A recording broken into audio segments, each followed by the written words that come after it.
Red Flag Radio. We see the signs. Imagine being raised by a woman the whole world calls a hero, and being the child she forgot existed. Tonight's story is about a girl made of glass. You could see right through her. Her mother certainly did. Welcome back to Red Flag Radio. I'm Marcus. And I'm Zoe, and today we're talking about the glass child phenomenon. It's the clinical term for siblings of disabled children who become invisible inside their own families. Invisible, unseen, but still expected to carry the weight of the whole house. Sometimes, literally. Our subject grew up with an older brother, profound autism, intellectual disability, epilepsy, real, serious needs. And a mother who built her entire public identity around being his advocate. Expert panels, disability rights, the heroic mom narrative. Publicly a saint, privately something else entirely. Her favorite pet name for her daughter? Ungrateful little bitch. Charming. Physical abuse, emotional abuse, constant verbal degradation, all aimed at the child who wasn't disabled enough to deserve love. Can you imagine? You're little. Your brother gets all the care, all the patience, all the grace. And you get the fists. Because in that household, she wasn't a daughter, she was staff. And at 18, Mom escalated. She walked her into a courtroom and made her sign on as legal co-guardian of her brother. 18, the exact second she was legally bindable. That's not coincidence, that's strategy. Then came the inheritance. Her grandfather left her money, real money, her money.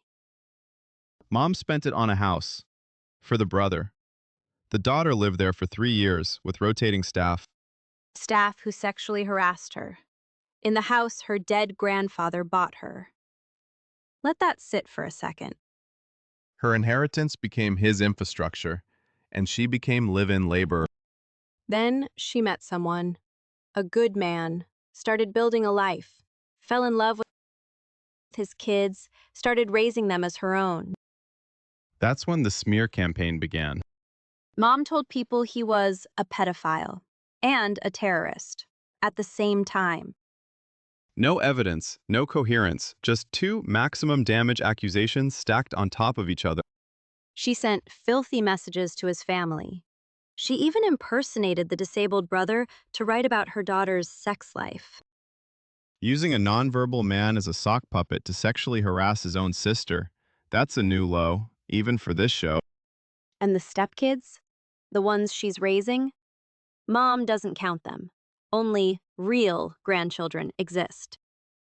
Then came the court documents, guardianship review, a proceeding that exists solely to protect the disabled individual. And Mom used it to file what was basically a hit piece on her daughter, in a legal document that no judge asked for. Weaponizing her disabled son's case file as a personal attack vector. It tells you everything. So the daughter does something brave.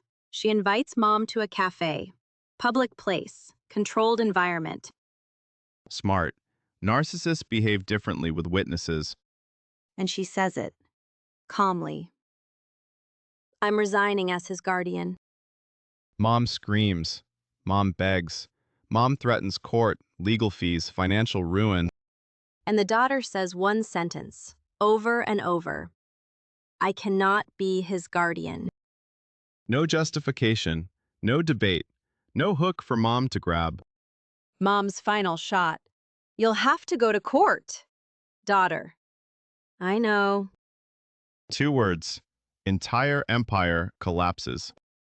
Let's talk about what was actually happening here, because this isn't just a mean mom. Start with glass child syndrome.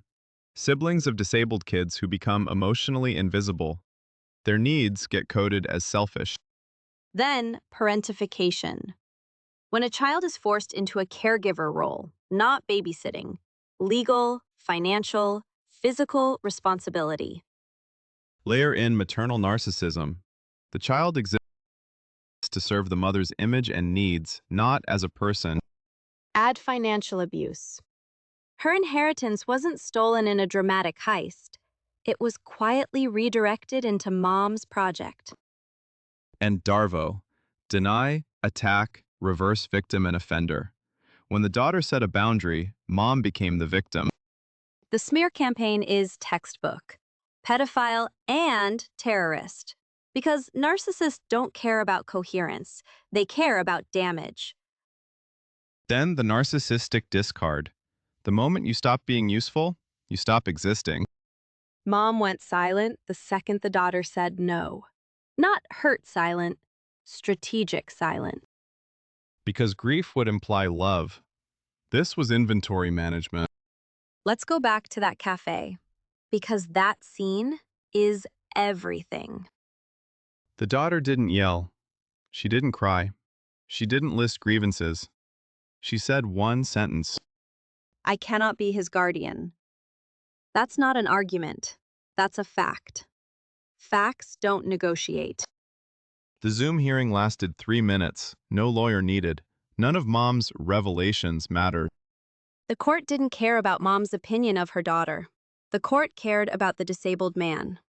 That's it. All that manipulation. All that character assassination. 3 minutes. Dismissed by reality. And the daughter walked out free. For the first time in her entire life. The lesson here is about conditional love, dressed as family duty. If someone only loves you when you're useful, that isn't love. That's employment with extra guilt. You're allowed to resign. From guardianship, from roles, from mothers. The exit exists. If you were the invisible child, the strong one, the helper, the one who held the family together while they broke you, listen to me. You were never ungrateful. You were never too much. You were a kid who needed a mother and got a manager instead. And it's never too late to walk out of the office. Red Flag Radio. We see the signs.